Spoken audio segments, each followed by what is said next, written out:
To a Personal Tao. Today we're going to talk about midlife affairs. This is going to be a challenging moment in your life. The first step in addressing a midlife affair is to pause. Now, fortunately, you are pausing. You've come and looking for help on my site. That's a good first step. Breathe, get help, and take some time to rebalance yourself. When you discovered your partner's having an affair, it actually rips your world apart. You've lost some of your trust, you lost some of your centering. And the first step to working towards healing from a midlife affair is regaining your centering. If you try to fix the problem too fast, you actually will push the other person away faster than you realize. So you have to be careful at first. Pause, breathe in, learn what you can, and first, take the time to take care of yourself. That's the first step. The second step, do not confront the affair right away.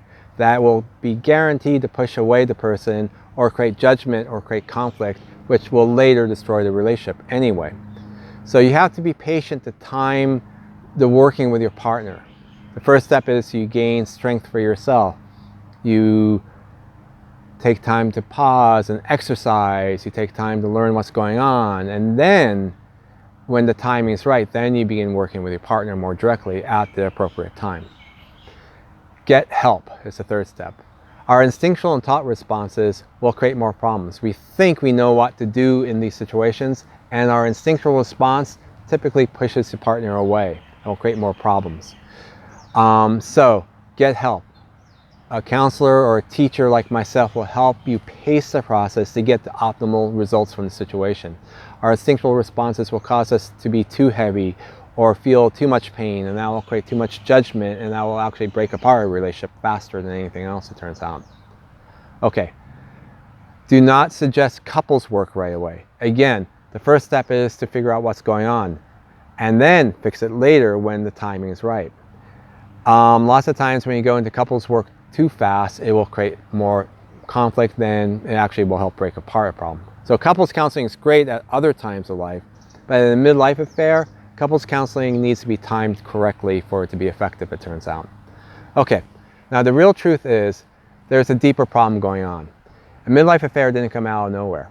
In other words, your relationship has been around for a while and problems have accumulated. And those problems that have accumulated are now breaking apart because of a midlife crisis, a midlife transformation that your partner is going through. They want to change, they need to change. The affair represents a stepping stone for them to figure out how to change their life.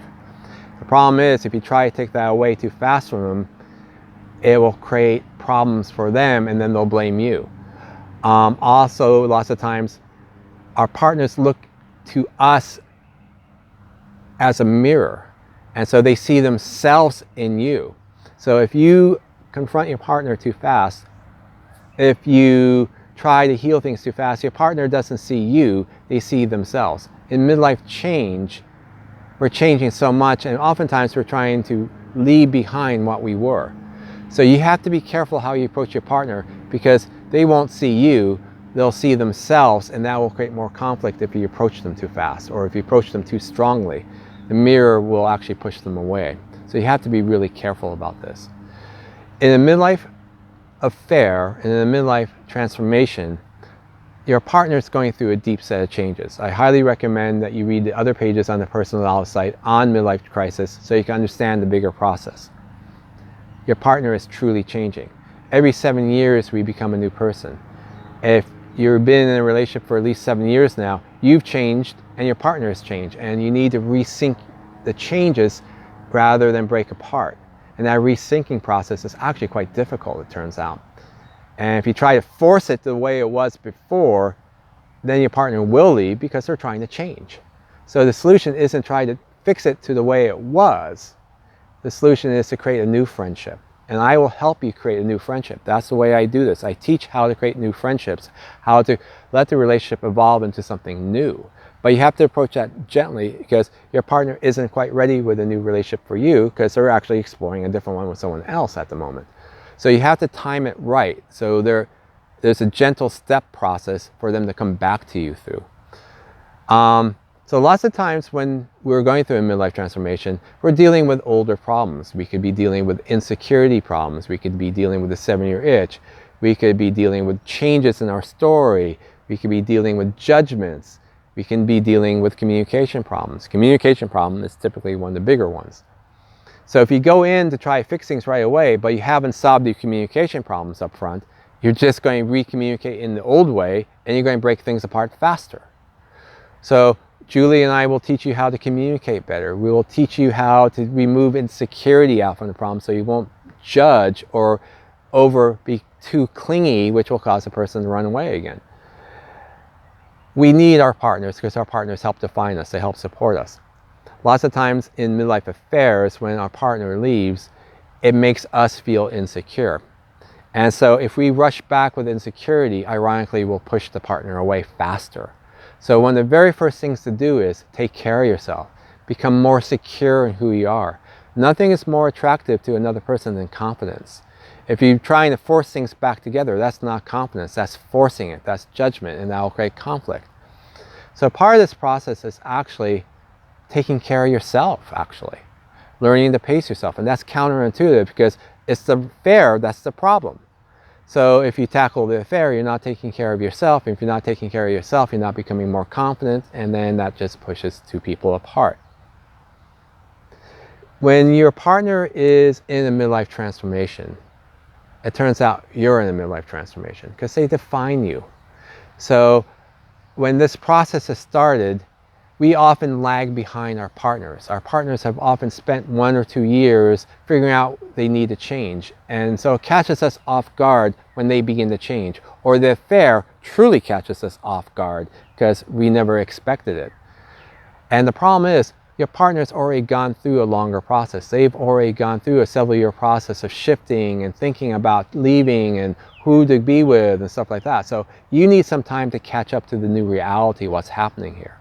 And so my first job is to help pace you, but also to begin teaching you about change, to help you see new options in this process. The reason so many people make mistakes is they default to trying to fix what they had. But that's why the affair is happening, because what you had wasn't enough. What you had was part of the reason the affair happened to begin with. So we have to change the game tremendously here. And that's a really important insight to see. So I'll teach you how to change the game. I'll teach you how to be patient. I'll teach you how to exercise and to meditate and to get stronger. And we'll change the process. It's not about trying to fix a broken relationship. It's about trying to create a new friendship. So if you try to fix the broken relationship, it will reinforce the problems, which will drive two people apart. If we focus on the friendship, it allows you to pace into this process gently and to time it nicely. So one of the secrets is make this about friendship. Now, this is why this is important not to bring up the affair right away. If you bring up the affair right away, your partner is going to feel guilty. They're going to pull back. It's going to introduce judgment into the process, and that will push them away because every time they look at you, they're going to feel guilty. Now, if you go into this a little bit more slowly, you build up your confidence. You begin to communicate with them smoother because you learn to communicate better now.